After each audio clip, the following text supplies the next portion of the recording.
सा दुल्हन उतराई गेट। कैसे लगेगा कमेंट में बताना, भरपूर सपोर्ट करना, प्यारा आशीर्वाद दुलार भर भर के देना दोस्तों हमारे इस गीत पर।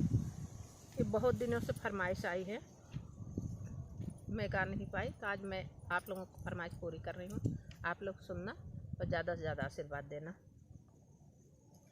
आ गईलू साजन के द्वार हो, भाभी घुंघटा गिराइला।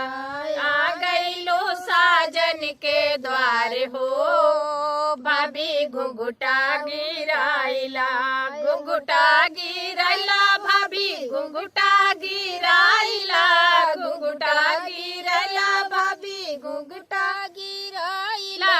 आ गईलू साजन के द्वार हो, भाभी घुंघटा गिराइला। आ गईलू साजन के द्वार हो, भाभी घुंघटा गिराइला।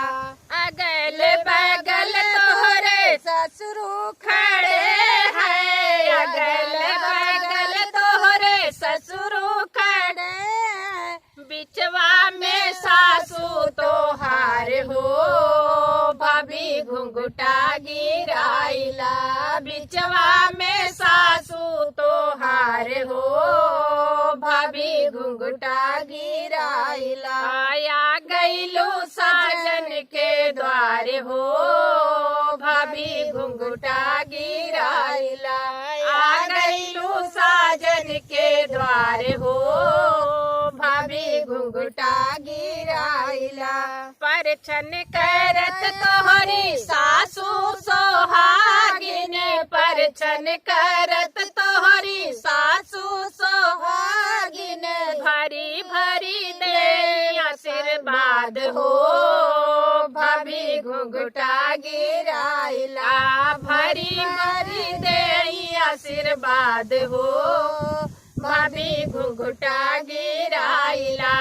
आ गईलू साजन के द्वार हो, भाभी घुंघटा गिराइला।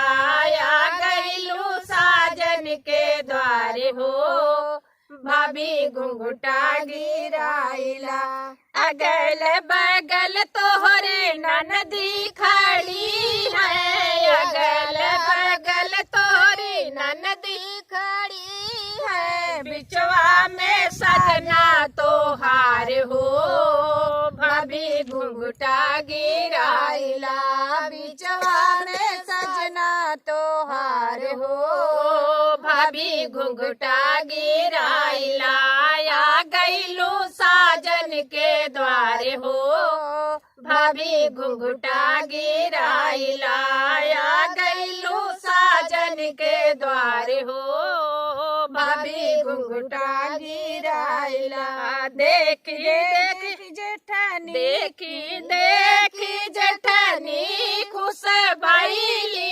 देखी देखी जेठानी खुश भइली।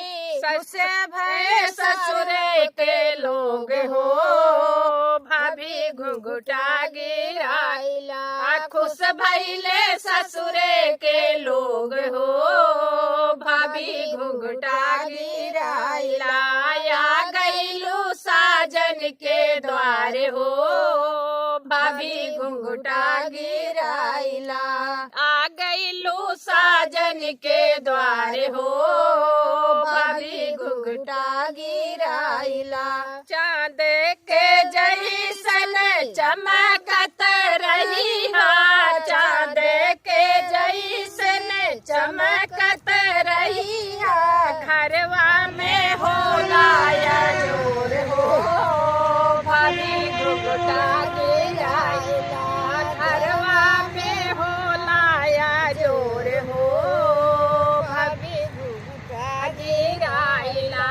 आ गईलू साजन के द्वार हो, भाभी घुंघटा गिराइला। आ गईलू साजन के द्वार हो, भाभी घुंघटा गिराइला। घुंघटा गिराइला भाभी घुंघटा गिराइला। घुंघटा गिराइला भाभी घुंघटा गिराइला। आ गईलू साजन के द्वार हो, भाभी घुंघटा गिराइला। धन्यवाद दोस्तों। गीत कैसे लगा कमेंट में बताना, भरपूर सपोर्ट करना, प्यार आशीर्वाद दुलार भर भर के देना दोस्तों हमारे इस गीत पर।